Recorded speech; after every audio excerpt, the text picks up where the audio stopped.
Hi, I'm Christopher Yu. I'm the acting insurance fraud prosecutor. I have about 13 years of public service. Both of my parents are from Hong Kong. China now, back in the day it was Hong Kong, Great Britain. My mother actually came from, she was born in Canton, China, and as the legend was told, she was on the last train out before the communists shut down the border. My grandfather fled from Hong Kong, or fled from China to Hong Kong on one of the last trains out. My father grew up in Hong Kong and joined the Merchant Marine when he was 14 or 15 years old to see the world, and eventually settled here in Manhattan. My mother came over in the late 70s also, and also settled in Manhattan.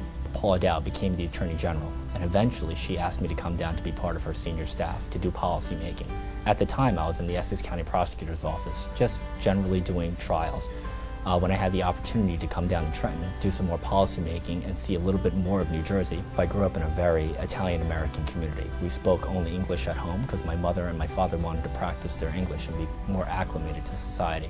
So culturally, I am aware that we are Chinese, that we celebrated Chinese New Year, that I lived with my grandparents when I was very young and spoke, I guess, their regional dialect when I was younger. But when I grew older, I kind of lost that and only spoke English at home. Later on, as I grew up, I realized that, very few Asians are in law enforcement and very few Asians are in or become attorneys.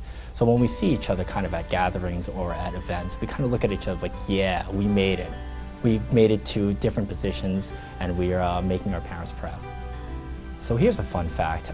When I was younger, I was the only Asian American in my community, and I wanted to be badder, I wanted to hang out more, I wanted to do more mischievous things. But my mother told me, you'll be picked out of a lineup, Chris, because you're the only Asian face in the crowd. So I had to be a better boy than I wanted to be, and I had to study a little harder than I wanted to study, and I didn't get to go out with my friends and be as mischievous as I wanted to be because I was afraid that I was going to get in bigger trouble than I should have been.